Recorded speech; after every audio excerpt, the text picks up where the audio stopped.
ప్రియులారా, మనం పరలోకానికి వెళ్ళాలి అంటే మనం ఎంత ప్రార్థన చేసినా, మనం ఎంత బైబిల్ చదివినా, ఒకవేళ నేను ఎంత దేవుని వాక్యం చెప్పినా, ఈరోజు నేను వేసుకున్న ఈ షర్టుతో, ఈరోజు నేను వేసుకున్న ఈ ప్యాంటుతో నేను పరలోకానికి వెళ్ళలేను. No eligibility. మనలో ఎవరం కూడా మీరు ధరించిన వస్త్రాలతో పరలోకానికి వెళ్ళలేరు. పరలోకానికి వెళ్ళాలి అనంటే మన డ్రెస్ అంతా తీసేస్తాడు ప్రభు, పరిశుద్ధ వస్త్రాలు ఇస్తాడు, రక్షణ వస్త్రాలు ఇస్తాడు. ఆ వస్త్రాలు వేసుకున్న వారు మాత్రమే పరలోకానికి వెళతారు. ఈ వస్త్రాలు నీకు లేవు అనంటే దేవుడు నిన్ను చూసినప్పుడు నువ్వు దిగంబరివిగా కనిపిస్తావు. ఎంత పైకి నాజూకు వస్త్రాలు వేసినా యు ఆర్ దిగంబరి. అనగా పరలోకానికి అర్హత లేదు నీకు. ప్రభువురా, ఈ రోజున పరిశుద్ధాత్మ దేవుడు మనల్ని చూస్తూ ఉంటే ఒకవేళ మనం దిగంబరులుగా ఉంటున్నామేమో జాగ్రత్తగా చూసుకోవాలి. దిగంబరిగా ఉండటం అంటే ఏంటండి? దిగంబరత్వం అనేది పిచ్చితనం. పిచ్చోడు దిగంబరుడుగా ఉంటాడు.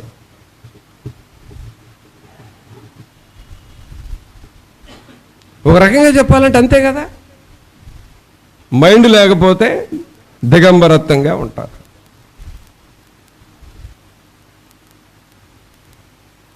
ఇప్పుడు ఆత్మీయమైన రక్షణ వస్త్రం విషయమై నువ్వు ఆలోచించట్లేదంటే, నేను రక్షణ పొందాలి, ప్రభు కొరకు జీవించాలి అనే ఆలోచన నీకు రావటం లేదంటే you are spiritual blind man. నీకు అసలు ఆ ఆలోచనే రావటం లేదు. నువ్వు దిగంబరుడువు, దిగంబుర్రాలవు. ఎవరి దృష్టిలో? దేవుని దృష్టిలో. ఎవరి దృష్టిలో? పరలోకం దృష్టిలో. ఎవరి దృష్టిలో? ఈ ప్రకటన గ్రంథం దృష్టిలో. పిల్లరా, ఈ ప్రకటన గ్రంథము మనకు ఇంజిన్, రెండవ రాకడకు తీసుకువెళ్ళే ఇంజిన్ ఇది.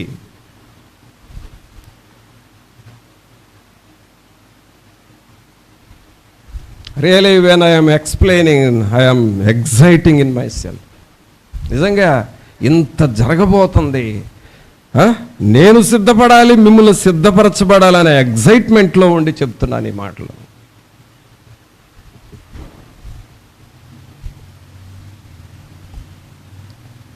అందుకని ఇక్కడ వాక్యంలో చెబుతుంది, తాను దిగంబరుడుగా ఉంటున్నాడేమో, దిగంబరురాలుగా ఉంటున్నారేమో, వాళ్ళకి చెప్పు, తమ దశములను చూస్తారేమో. ఇందాక ఒక పాయింట్ చెప్పాను కదా, దిగంబరంగా ఉన్నావంటే వాడు పిచ్చోడై ఉండాలి, లేదా మంచోడైతే సిగ్గేస్తుంది. అదే కదా, పిచ్చోడికైతే సిగ్గేదు, దిగంబరంగా ఉండామని కూడా తెలియదు. అదే మంచోళ్ళు దిగంబరంగా ఉంటే సిగ్గేసి పరిగెత్తుతారు చాటుగా. ఇప్పుడు నీవు మంచివాడవో, నువ్వు మంచిదానవు అయితే ఇప్పుడు నువ్వు దేవుని దగ్గరకు పరిగెత్తాలి. ప్రభువా, నాకు రక్షణ వస్త్రం కావాలి, నాకు పరిశుద్ధ వస్త్రము కావాలి, నేను పరలోకానికి చేరే మహిమ వస్త్రం నాకు కావాలని దేవుని దగ్గరకు పరిగెత్తుకుంటా వెళ్ళి ఆ సిలువ దగ్గర పడాలి. అలాంటి వారు ఈ మహిమ వస్త్రాలు, ఈ పరిశుద్ధ వస్త్రాలు ధరించుకొని పరలోకానికి అర్హులవుతారు. అందుకనే ఇక్కడ ఏమంటున్నాడు? దిశములను చూతురేమో అని మెలకుగా ఉండి తన వస్త్రము కాపాడుకొనువాడు ధన్యులు, ధన్యులు. తర్వాత నాలుగవదేనా చెప్పాల్సింది? ఎన్నోది? నాలుగవది. 19వ అధ్యాయం చూడండి. 19వ అధ్యాయము 9వ వచనం.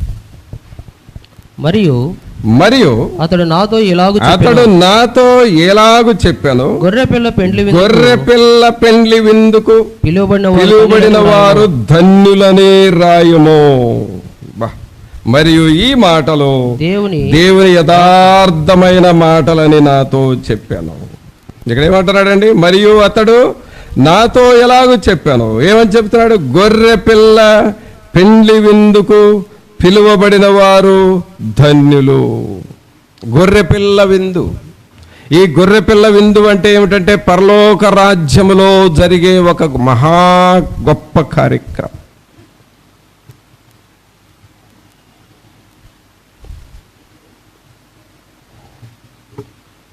గొర్రెపిల్ల విందు. అక్కడ పరిశుద్ధాత్మ దేవుడు ఉంటాడు.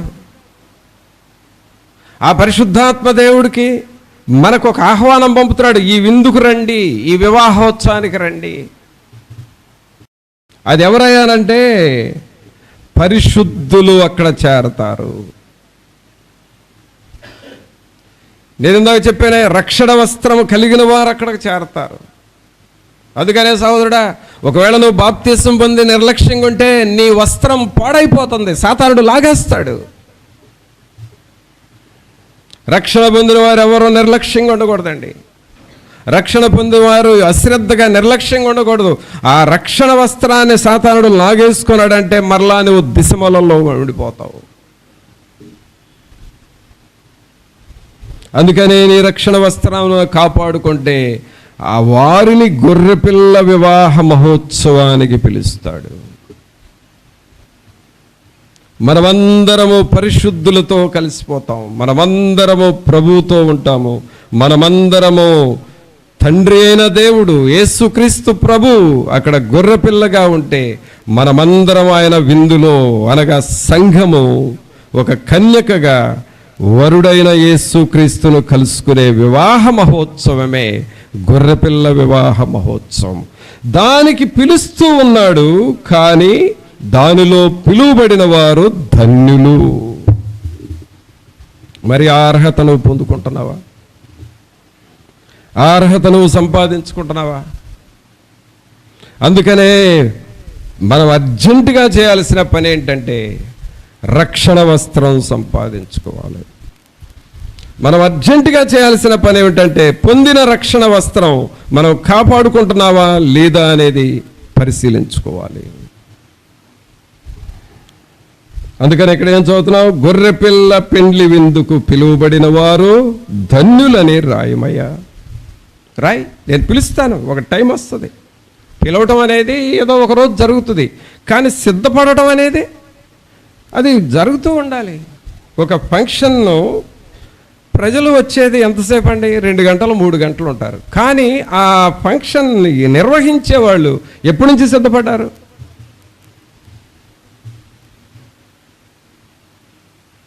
అలాంటిదే ఇది. గొర్రెపిల్ల వివాహ మహోత్సవానికి ప్రభువు నిన్ను పిలుస్తాడు. నువ్వు సిద్ధపడి ఉండాలి, వాక్యం వినాలి, ప్రార్థన చేయాలి, మరి రక్షణ పొందాలి, రక్షణ వస్త్రం ధరించాలి, బాప్తిసం తీసుకోవాలి, బల్లారాధనలో పాల్గొనాలి, అలాగే దేవుని పనిని చేయాలి, దేవుని పరిచర్య చేయాలి, దేవుని వాక్యాన్ని బోధించాలి, అనేక స్థలాలకు వెళ్ళాలి, అనేక మందికి దేవుని సువార్త చెప్పాలి, వారిని మరలా ప్రభువులోకి నడిపించాలి. ఇదంతా దిస్ ఈజ్ ప్రాసెస్. ఈ ప్రణాళిక అంతా జరిగితే అప్పుడు గొర్రెపిల్ల వివాహ మహోత్సవానికి ఆయన నిన్ను నన్ను పిలుస్తాడు. దానిలోనికి ఎంటర్ అయిన వాళ్ళు ధన్యులు. మరి దానిలోకి ఎంటర్ అయ్యే క్వాలిటీస్ నీలో ఉన్నాయా? ఇప్పుడు ఉన్నాయా? At present do you have?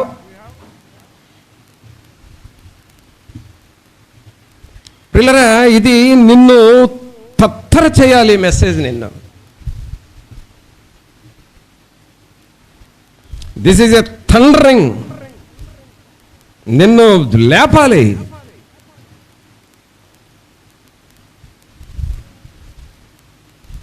ఎందుకంటే అంత సిద్ధపడాల్సిన వాక్యం ఇది. ఇది మనం నిర్లక్ష్యంగా ఉండేది కాదండి. ఎందుకంటే 2వ రాకడకి ఇంజిన్ ప్రకటన గ్రంథం మనల్ని తయారు చేస్తుంది. నువ్వు తయారు కావాలి. అందుకని ఏం చదువుతున్నావు? అతడు నాతో ఎలాగో చెప్పాను, గొర్రెపిల్ల పెండ్లి విందుకు పిలువబడిన వారు ధన్యులు. గొర్రెపిల్ల విందుకి మనల్ని పిలిచినప్పుడు మనం ప్రవేశిస్తే మనము ధన్యులము. తర్వాత ఇంకొక ధన్యత 20వ అధ్యాయం తీయండి, 6వ వచనం. ఈ మొదటి పునరుద్ధానములో పాలుగలవారు ధన్యులు, పరిశుద్ధులనై ఉందురు. చూసారా? ఈ మొదటి పునరుద్ధానములో పాలు గలవారు ధన్యులను పరిశుద్ధులునై ఉందరు. ఇట్టి వారి మీద రెండవ మరణమునకు అధికారము లేదు. వీరు దేవునికిని క్రీస్తుకును యాజకులై క్రీస్తుతో కూడా 1000 సంవత్సరములు రాజ్యము చేయుదురు. క్రీస్తుతో కూడా 1000 సంవత్సరాలు రాజ్యము చేస్తూ ఉంటారంట. వీళ్ళెవరయ్యానంటే మొదటి పునరుద్ధానములో పాలు పొందాలి. ఏమిటి మొదటి పునరుద్ధానం అని అంటే, ప్రభువు సిలువ వేయబడ్డాడు. ఏమైపడ్డాడండి? సిలువ వేయబడ్డాడు. ఎందుకు వేయబడ్డాడు? మన రక్షణ కొరకు. ప్రభు సమాధి చేయబడ్డాడు. ఎందుకు సమాధి చేయబడ్డాడు? మన రక్షణ కొరకు. ప్రభు సమాధిలో నుండి తిరిగి లేచాడు. ఎందుకు లేచాడు? మన రక్షణ కొరకు.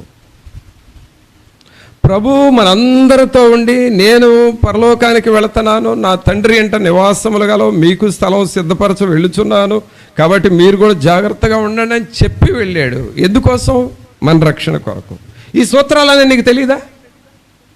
ఇప్పుడు నేను చెప్పిన ఈ 4-5 సూత్రాలు ఇంతకుముందు వినలేదా? నువ్వు నమ్మలేదా? నువ్వు నమ్ముతున్నావు. నీకు తెలుసు. నీకు తెలిసిందే మరలా దేవుడు ఈరోజు నీకు చెబుతున్నాడు. అయితే విషయం ఏంటంటే, దానిలోకి నువ్వు యాక్టివేట్ కావాలి, దానిలో నువ్వు ప్రవేశించాలి. అది మొదటి పునరుద్ధానం అంటే. యేసు ప్రభు లేచాడని తెలుసు, పుట్టాడని తెలుసు, సిలువ శ్రమలు పొందాడని తెలుసు, సమాధి చేయబడ్డాడని తెలుసు, పునరుద్ధానుడయ్యాడని తెలుసు, అన్నీ తెలుసు. కానీ నువ్వు ఆ పునరుద్ధానంలో పాల్గొన్నావా? Are you participating in that resurrection power? ఆ పునరుద్ధానపు శక్తిలో నువ్వు పాలు పొందుతున్నావా? అలాంటి వారు ధన్యులు. 6వ వచనం అదే కదా చదువుతుంది. ఈ మొదటి పునరుద్ధానములో పాలు గలవారు ధన్యులను పరిశుద్ధులై ఉందరు. తర్వాత ఇంకొక ధన్యత. ఎన్నో ధన్యత ఇది? 6వది. 22వ అధ్యాయం తీయండి. 22వ అధ్యాయము 7వ వచనం చదవండి. ఇదిగో నేను త్వరగా వచ్చుచున్నాను. ఇదిగో నేను త్వరగా వచ్చుచున్నాను. ఈ గ్రంథములోని ప్రవచన వాక్యములు గైకొనువాడు ధన్యుడు. అర్థమైందండి? ఇది ఎన్నో అధ్యాయము? 22వ అధ్యాయం. ఇప్పుడు చెప్పండి, ఏ గ్రంథంలో అధ్యాయం ఇది? ఏ గ్రంథంలో అధ్యాయం ఇది? ప్రకటన గ్రంథంలో అధ్యాయము. ఏ అధ్యాయములో వాక్యం ఇది? 22వ అధ్యాయము. ఇప్పుడు 22వ అధ్యాయానికి చెప్పాలి అని అంటే ఫస్ట్ది అంటే బైబిల్లో లాస్ట్ చాప్టర్. బైబిల్లో లాస్ట్ చాప్టర్ ఏంటి? ప్రకటన గ్రంథం 22వ అధ్యాయము. ఇప్పుడు బైబిల్లో లాస్ట్లో ఏమంటున్నాడంటే, ప్రకటన గ్రంథంలో చివరిలో ఏమంటున్నాడంటే, ఇదిగో నేను త్వరగా వచ్చుచున్నాను. ఈ గ్రంథములోని ప్రవచన వాక్యములను గైకొనువాడు ధన్యుడు. మనం వీటిని గైకొంటూ ఉండాలి.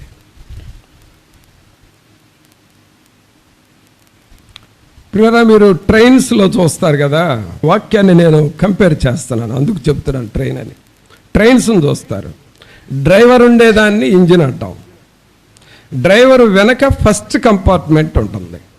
ఈ ఫస్ట్ కంపార్ట్మెంట్కి ఇంజిన్కి ఆ వ్యక్తి, ఆ మెకానిక్ వెళ్ళి లింక్ ఇస్తాడు కదా. ఇంజిన్కి ఫస్ట్ కంపార్ట్మెంట్కి లింక్ ఇస్తాడు. ఆ లింక్ ఇస్తే అప్పుడు ట్రైన్ అంతా ఇంజిన్తో పడి వెళుతుంది. ఈ 7వ వచనం, ప్రకటన గ్రంథం 22వ అధ్యాయము 7వ వచనం, రెండవ రాకడకు లింక్ ఇచ్చే వచనం ఇది. లింక్ అది. వాట్సాప్లో లింకులు చూసుకోవడం కాదు మనం. జూమ్ మీటింగ్లో లింకులు పంపించు, లింకుల్లో నేను పాల్గొంటానట. ఆ లింకులు కాదు నీకు కావాల్సింది. నీ బ్రతుకు ప్రయోజనకరంగా ఉండాలంటే, నీవు పరలోకానికి చేరాలంటే, 1000 ఏండ్ల పరిపాలనలో నువ్వు దేవదూతలాగా ఉండాలంటే ఇదిగో ఈ లింక్ పెట్టుకో. వేస్ట్ లింకులు కాదు మనకు కావాల్సింది. ఏంటి ఆ లింక్ నంబర్ అంటే? ప్రకటన 22:7. ఆ లింక్ ఉండాలి నీకు. ఇదిగో నేను త్వరగా వచ్చుచున్నాను, ఈ గ్రంథములోని ప్రవచన వాక్యములను గైకొనువాడు ధన్యులు. మరి ఈ లింక్ పెట్టుకుంటావా? పరిశుద్ధాత్ముడా, నీతోనే నీ కనెక్షన్ పెట్టుకుంటానయ్యా, నీ కొరకు జీవిస్తాను అని చెబుతావా? అలాంటి వారు ధన్యులు. ఇక చివరి ధన్యులు ఎక్కడయ్యానంటే 7వదే కదా, అదేంటో చూద్దాం. 14వ వచనం చూడే. జీవవృక్షమునకు హక్కు గలవారై గుమ్మముల గుండా ఆ పట్టణంలోనికి ప్రవేశించినట్లు తమ వస్త్రములను ఉదుకుకొనువారు ధన్యులు. తమ వస్త్రములను ఉదుకుకోవాలి. ఇందాకేమో వస్త్రాన్ని కాపాడుకునేవారు ధన్యులు అంటున్నాడు. ఇక్కడ ఏమంటున్నాడు అంటే వస్త్రాన్ని ఉదుకుకొనువారు ధన్యులు. అంటే ఇది దేంతో పోలుస్తున్నానంటే, మీకు ఊరు వెళ్ళేటప్పుడు వస్త్రాలను మీరు ఏం చేస్తారు?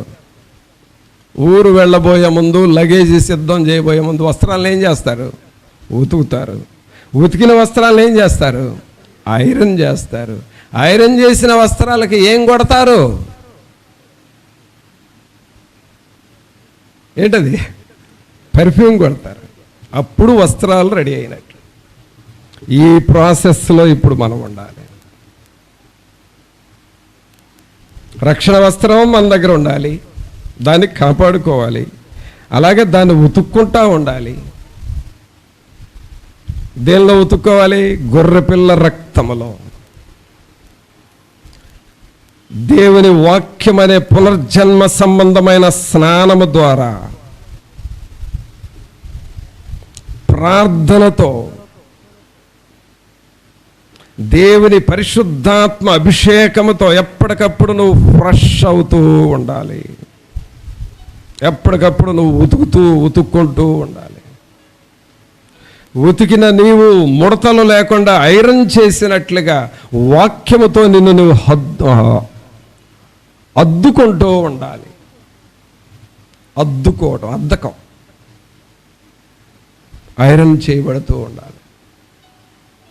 ఆ తర్వాత నువ్వు పెర్ఫ్యూమ్ జల్లుకున్నట్లుగా నీవు క్రీస్తు యొక్క సువాసన నీలో ఉండాలి.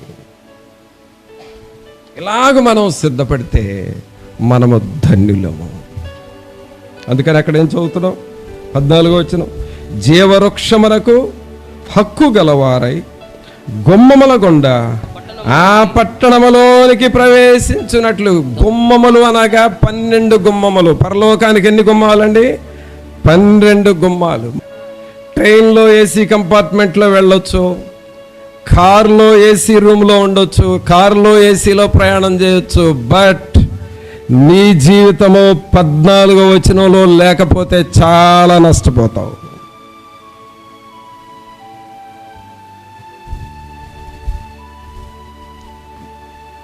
గుమ్మముల గుండా ఆ పట్టణములోనికి మనం ప్రవేశించాలి.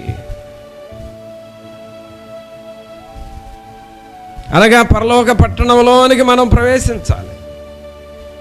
12 గుమ్మాల్లో నుండి 12 గుమ్మములు, 12 ముత్యములతో కట్టబడిన ఆ పట్టణంలోనికి ప్రవేశించాలి.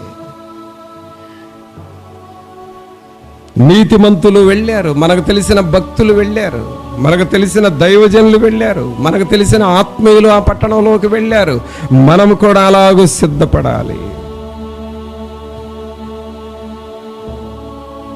దానికి ఈ వస్త్రాలను ఉదుక్కుంటూ ఉండాలి. ఎన్ని ధన్యతలు వచ్చినాయండి ఇప్పుడు? 7 ధన్యతలు. వీటి ప్రకారము చేసిన మనం ధన్యులు అవుతాము. అది కూడా ఈ వాక్యాలన్నీ దేనికి ముందు అంటే 2వ రాకడకు, రహస్య రాకడకు ముందు అని. మరి వీటిని మనం గైకొందామా? వీటి ప్రకారం మనం సిద్ధపడదామా? ప్రార్థన చేసుకుందాం.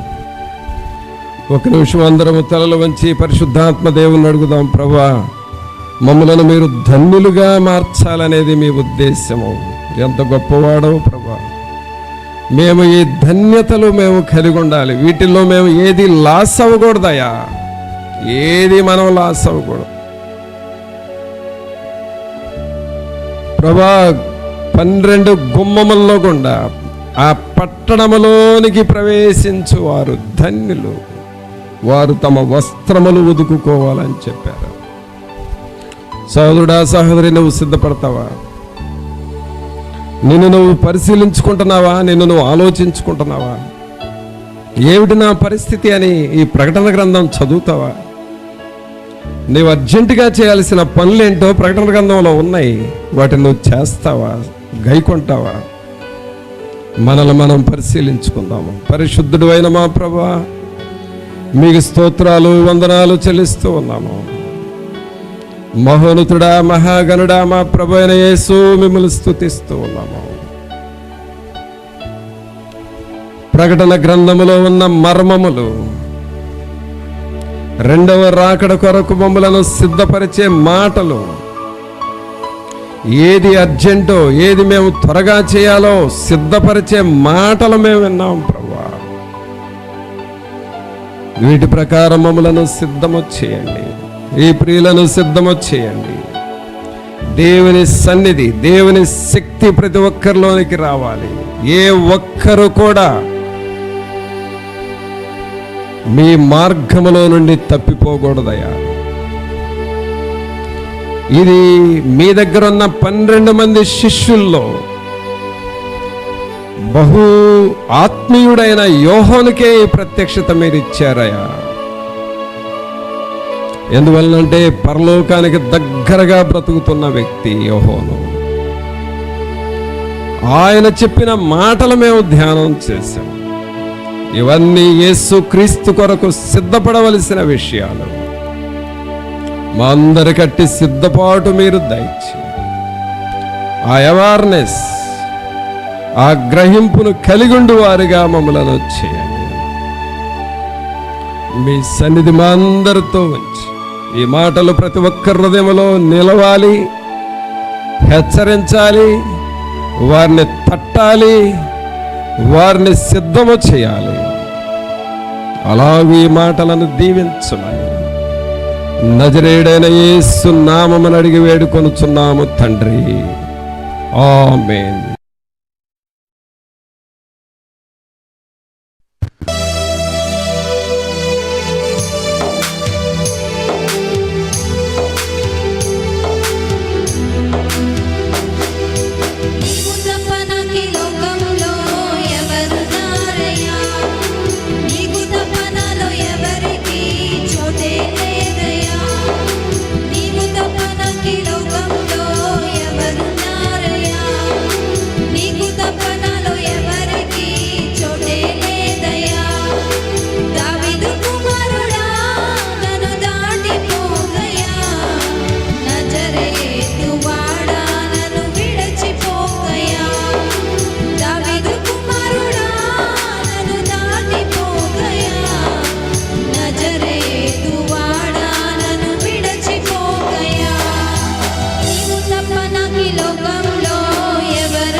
లోకమంద చూసి నన్ను ఏడిపించిన జాలితో నన్ను నువ్వు చేరదీయవా.